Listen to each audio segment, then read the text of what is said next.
Sa episode na ito ay aking ipapakita sa inyo guys kung paano ako nag-maintain ng aircon evaporator ng ating Corolla 9th generation, no? Ito ngayon ang gagamitin nating product. Ito ay Japanese foam aircon cleaner.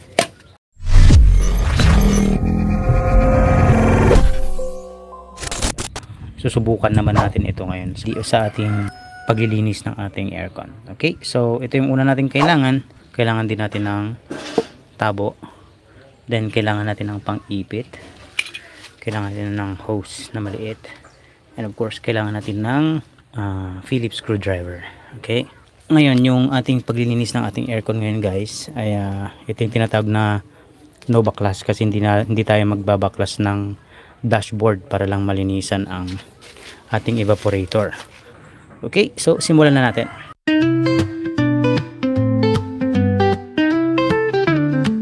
Alright, so una natin gagawin ay tatanggalin natin yung ating aircon filter, yung cabin, no? So para magawa yun, kailangan nating tanggalin itong ating glove box. So para gawin yun, yan, mayroon malit na damper dito sa may right side. Tatanggalin lang natin yung screw. Yan. So pag natanggal na natin, yan, tanggalin natin yung damper, ganyan. And then itong kanyang glove box, hihilain lang natin to. Ayan. Okay, tanggal na. Alright, so kung makikita nyo, ito na yung ating cabin air filter. Okay, so take note, hindi lahat po ng Corolla 9th generation ay mayroong cabin air filter guys, no? Itong particular model na ito ay wala talaga siyang cabin air filter. So nilagyan ko lang. Ngayon kung tatanungin nyo kung paano nilagyan, i-click nyo na lang guys yung link dyan sa video description, ano? Okay, so may lock ito. Yan, hihilain lang, bubunutin, and yun na. Wow, dumi oh. Kailangan na rin ng linis ito guys. Kaya mamaya na lang. Alright, so pag natanggal na natin yon, ang susunod natin gagawin is yung mat naman ngayon guys. Itong mat na to, may hose dito. Ito yung evaporator drain. Itong hose na to. So hihilain natin yan. Ayan siya, kita nyo. Ayan. Ang susunod natin gagawin ay i-open na itong ating aircon cleaner. Ayan. Ayan, open na natin. Then tanggalin natin itong lock. May lock to sa taas. Ayan, tanggal na. Ngayon ang gagawin natin dito, so kukulog-kulugin muna natin. Then punta tayo dito. Ilalagay natin ngayon yung aircon drain hose dito sa kanyang nozzle. Yan, lalagay natin yan dyan. Then spray natin yung bottle papunta dun sa taas. Okay, so since kasya naman yung butas ng hose dito sa kanyang nozzle guys, ito na lang ang ano natin. Yan, pero pwede rin naman na. So itong hose natin kanina na to na maliit, ito yung ipapasok natin dun sa loob. Tapos ito yung ilalagay natin dito. May maliit na tube, yun yung ilalagay natin sa loob. Tapos ito naman, ayan siya. Okay, ngayon ready na yan ngayon na ating pisilin. Pipisilin na natin ngayon yung nozzle.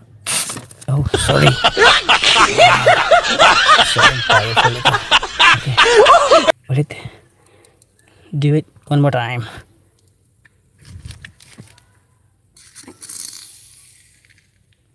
Grabe.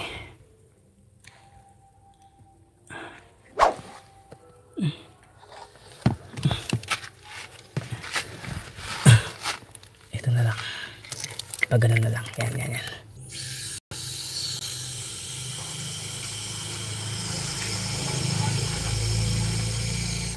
Five minutes later. Kailangan natin ubusin itong isang lata guys. Kung naririnig nyo, may tumutunog ng iba, no? Kasi ito pupunta nito hanggang dun sa papalabas na air vents ng ating aircon guys.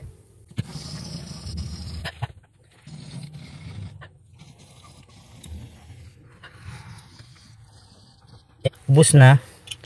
Ang next natin gagawin guys is ipitin natin ngayon yung hose ng aircon. Ayan. So ipitin natin para yung foam sa loob ay ang tawag doon, yung evaporator sa loob ay mababad sa foam. So ibababad natin yan ng around mga 5 minutes. Hayaan lang natin siya dyan. Ayan. Alright, so inubos ko na yung isang lata.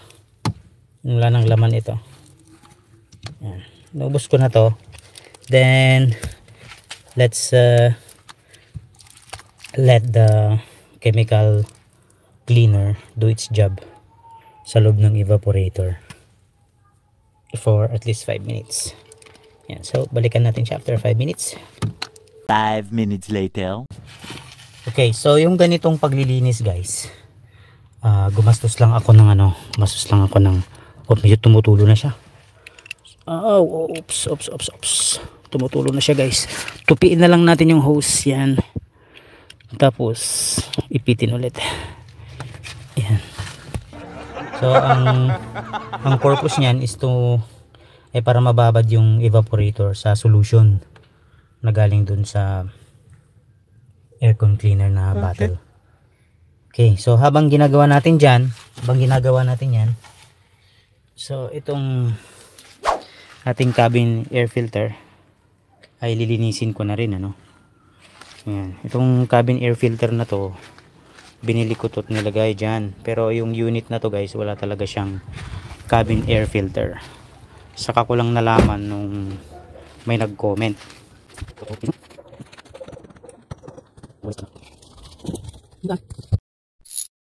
Tapos na yung ulan mga guys. So tatanggalin na natin ngayon. Alright, yung tubig galing sa ating aircon. Ay, right. Oh my goodness. Tingnan nyo guys kung gaano kadumi. Yan na siya. Yung dumi galing sa aircon evaporator. So ang gagawin natin, start natin yung sasakyan.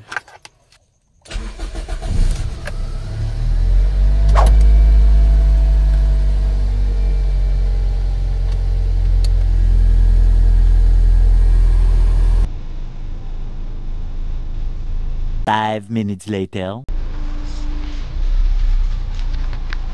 Okay na mga guys. Right, so pwede na natin ibalik sa kanyang lungga. Tingnan nyo yung dumi ng lumabas sa ano. Meron pang buo-buo. May mga buo-buo pa siya guys, oh. Yan. Kita nyo naman. Yan, effective.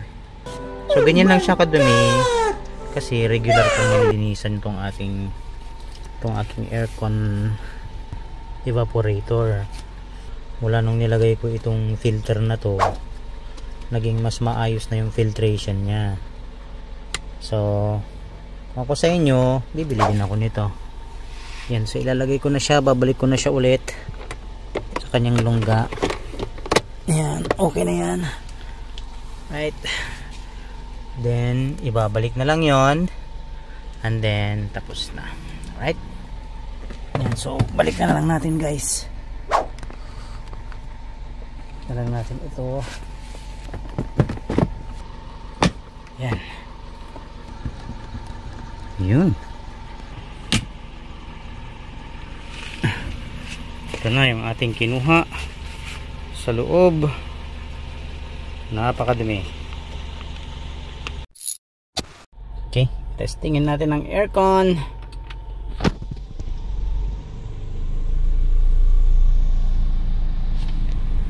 Wow, sarap ng simoy guys. Sarap ng amoy. Sarap ng amoy. Tapos ano, halata mong hindi persado yung fan. Hindi persado yung fan. Napakaganda ng amoy. Mas mabango pa sa mabango. Ayan, kita nyo naka number 1 lang siya guys. So, naka-auto yan Alright, so ganun lang ang inyong gagawin kung gusto nyo mag-maintain ng inyong aircon evaporator ng DIY.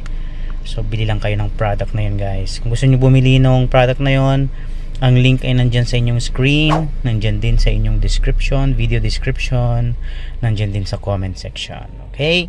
And gusto nyo bumili ng iba pang mga parts and accessories para sa ating Corolla 9th generation, bisita lang kayo guys sa ating affiliate website. Ito yung mga itong website na ito ay powered by Shopee, at lahat ng mga products na nandito ay para sa ating Corolla 9th generation. So pag nag-click kayo ng product na nandoon, ipupunta niya kayo sa Shopee, at pag kayo ay nakabili, meron din akong porsyento na konti, barya-barya lang, pero at least kahit papaano, diba, ay meron. Okay, God bless you, please take care, see you next video.